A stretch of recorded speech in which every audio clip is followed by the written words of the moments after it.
Hey folks, Eric from Another Voice with Jason and Eric. Heard Mondays 1 to 2 p.m. on Spin FM 103.3 in Greenville, Greer, and Spartanburg. Or you can find us at canigetawordin.com, or even go to iTunes and subscribe to our channel, our podcast channel, Another Voice with Jason and Eric. And while you're out there on the web searching around, stop by pdoutfitter.com. They're your source for self-defense firearms, emergency preparedness and survival gear and supplies, as well as classes for responsible gun ownership, like concealed weapon carry permits and combat focused shooting. The guys over at Personal Defense Outfitter are lifelong commitment to responsible gun ownership. So go to pdoutfitter.com. Well, the Republican convention has finally started. They had a delay Monday because of Hurricane Isaac, and then they had a full day yesterday and a full day today. And we have one more day tomorrow, and then reset this all in Charlotte and 3 days of the Democrats. Now, I'm not a partisan. Matter of fact, I am so not a partisan that I really chafe at hearing partisan speech. Well, these conventions are partisan parties, and so the speeches are all going to be partisan speak. And I have to force myself to listen and take away that bias of anti-partisan. So I'm trying to do that because we're gonna have podcasts and conversations about both the Republican and Democratic convention and the speakers. But today I want to start with our governor, Nikki Haley. She spoke in the 9 o'clock hour yesterday, and it was a rousing speech. People were on their feet at least once or twice, giving her a standing ovation on some of the things she said. They cheered her a lot. There's something about the cadence of how she speaks that kind of just rubbed me the wrong way for some reason. I'm not taking it away from her, it's just my personal taste. But the speech overall was a successful partisan speech, and it was good. I have some problems because the cheers and the accolades that she got were often in part the result of misleading or inaccurate information that she was telling. She was relaying the narrative of a couple incidences, and she left out information or she twisted the information in ways that fit her story. And this is political, it happens all the time, but it irks me. And I want to talk about the three examples she used in her theme that Obama was attacking business and the states. Because that was the theme in her speech, that Obama hates business and hates the states. And she used three specific examples with South Carolina to point that out. And I want to address each one of them. The first one was our voter ID law. And she said that the state passed a responsible voter ID law that would protect the integrity of the elections in South Carolina. And then Obama came in and shut it down.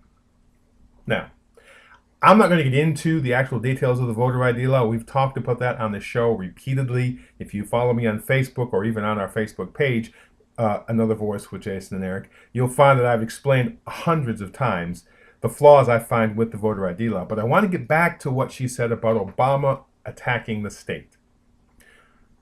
South Carolina joins many states, particularly southern states, who, because of their terrible history of voter suppression years ago, not so much today, I'm not saying that, but because of their history, Congress passed legislation that required that any changes to the voter laws in these states had to go before the Justice Department and be deemed whether they were constitutional or not, had to be deemed whether they were the right thing, whether they were a violation of people's rights. This wasn't Obama. We had to submit it. That's what happened. And the Justice Department said no. This law infringes on people's rights, will be a suppression. Now, you can agree or disagree with that. The bottom line I'm trying to make is that this wasn't Obama reaching into South Carolina and saying you can't do that. This was the Justice Department following its congressional mandate to do its job. And it did it. Now, we're waiting for the outcome of a three-panel judge to decide whether this can be implemented or not. But there's a theme here. A federal government department authorized by the Congress to behave in a certain way did its process. This was not Obama. Second thing, she used the example of the immigration law that South Carolina passed. Now, South Carolina had one of the toughest immigration laws before Arizona did its stuff. But we decided to follow suit with Arizona and tried to crack down on other areas. And while we were doing that, Arizona was getting sued by the federal government. That is true, because the federal government, the Justice Department, felt that it was violating the Constitution. And so they sued the state of Arizona to stop them from implementing what they considered to be unconstitutional.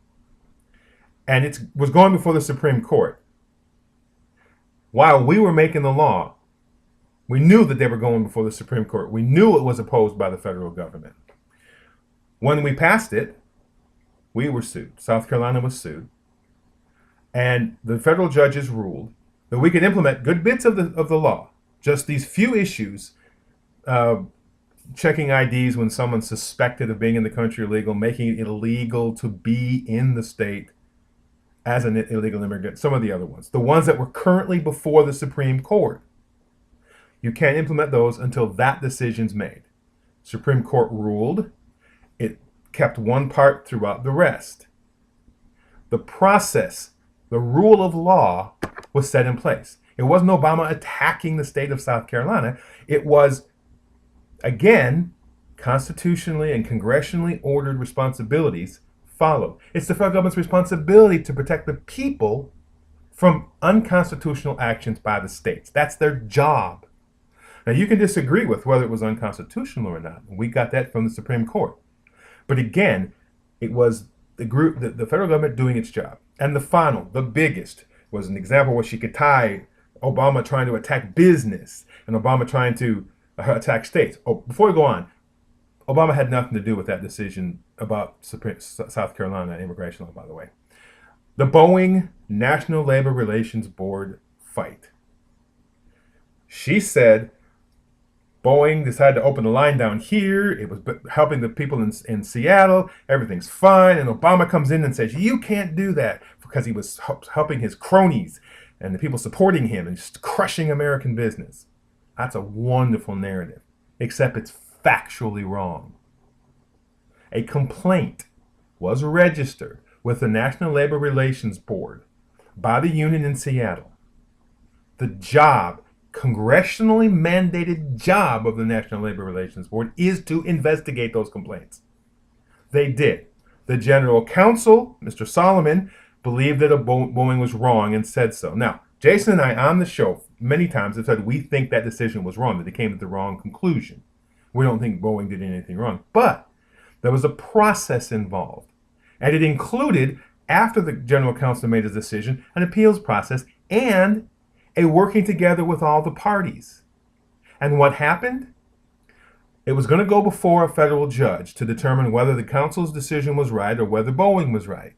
Again, the process of the law. And a compromise was made. Boeing, the National Labor Relations Board, and the union made a compromise and settled the case, which is exactly what the National Labor Relations Board was mandated to do. Now, I know Governor Haley wanted to pat herself on the back, and Jim DeMint and all those that she said, we got loud. South Carolina got loud. Well, this is true, but it had nothing to do with the outcome of this case. This was another example of the federal government doing its job following the process of the rule of law. Now, look, you don't have to agree with any of these decisions. You don't have to agree with each individual case, whether you think the decisions were right or wrong, but you do have to be honest and say this is the rule of law and this is what happened. And I would ask our governor to stop telling the story wrong. Give the whole story and let the people make that decision. There's plenty of policy issues and programs that you can criticize President Obama on and you can use to keep him from getting a re-election. Twisting the truth and telling stories wrong is not right, and it doesn't become good Americans. So Governor Haley, let's tell the story straight. All right, till next time, I hope you have a great week, and we'll talk to you again about the convention, both conventions.